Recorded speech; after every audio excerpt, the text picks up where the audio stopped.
So now I'm going to show you how to do a one-channel MP3 setup. So this one is just like the one-channel tones. It's an audio-only setup. The only difference is instead of playing random tones, it's going to be playing actual MP3 files that have been preloaded into the design. So go ahead and launch BioExplorer. So we want to start off by navigating to the correct design. So let's go to Design, Open. And you want to select one channel MP3. So we're training one channel for this design, and we want to listen to some MP3s. Go ahead and open that. In this design, just like the others, there are three windows to choose from.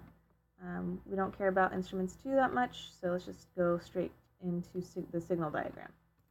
So again, this signal diagram contains all of the logic that enables the design to work. The 3 boxes we care about are the same: the low inhibit, the reward, and the high inhibit. You just want to make sure that these values match what's given to you in your chart or given to you by Dr. Hill or one of us. Unlike the other designs, this MP3 design, there's one more box that you do care about. It's this box on the right here, the audio player. So this audio player is essentially, this object is what's telling the software what music to play. By double-clicking it, you can get its properties, and you can see that it'll give you a list of MP3 files. So you'll notice here, this is a common error that might come up, so I'll walk you through how to fix it. So here's listing 10 songs. These are songs that Dr. Hill has chosen. There's some nice instrumental chamber music. But you'll see that there are little red X's next to it. So this is telling us that there's an error, that the audio player isn't actually finding these files. So what likely happened is there's just a path error that we need to fix. So to fix this, you can go ahead and just delete these off the list. So select all and delete or remove. And we're going to have to manually add in those files again. It's really simple. All of the laptops or all of the systems that we've put out should have all of the media files installed on somewhere on the desktop. So you just want to point to wherever they're located. Alternatively, you could also upload your own MP3s and point the audio player to find those instead if you prefer to do that over our music. But for explanation's sake, let's just go ahead and add in those same files and make sure we're set to the correct path. So let's go to add. Yeah, so it's not finding anything in this media folder. Just want to, let's see. So just go ahead and find the files. So wherever they are on your laptop, usually they'll be, if you go into the Documents folder, there's a BioExplorer window, and then there's a Media folder there. If not, there's also another Media folder in the BioExplorer folder on your desktop. So you can find those these particular files in those 2 locations. So let's just go ahead and manually add them in one at a time.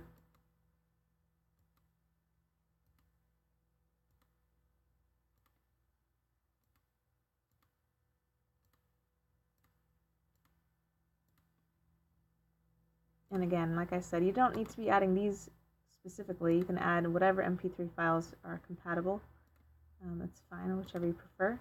I would recommend using music that is instrumental, only because, as you'll see in a little bit, the training is going to make the music cut in and out, and if there's any lyrics, it can be kind of annoying. But you can play with that. It doesn't hurt the training per se, but it makes it maybe a little less enjoyable, but you can make it whatever music you really want.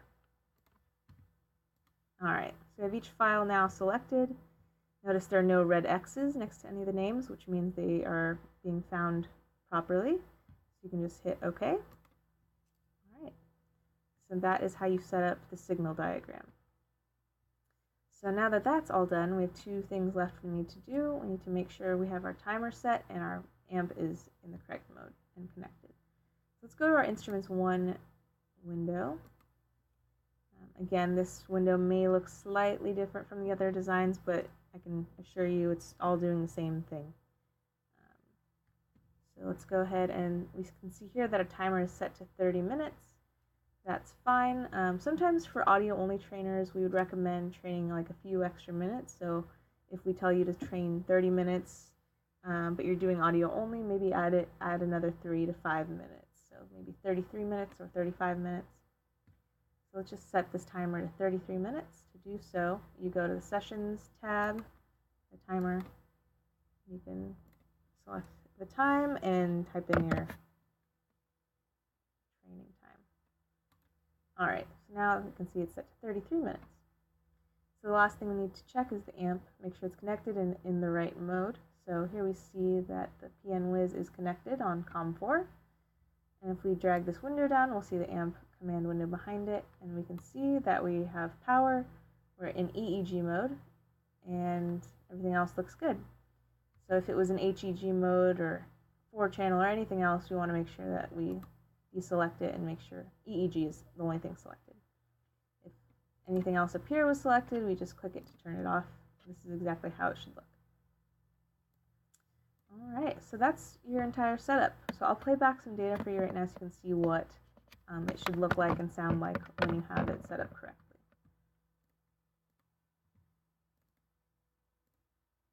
All right, so once you have hooked yourself up, BioExplorer will be getting data from your head. Once you press play, it'll start giving you some feedback. You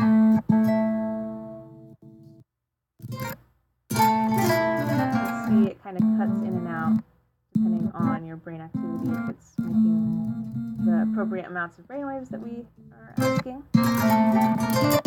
And you see it's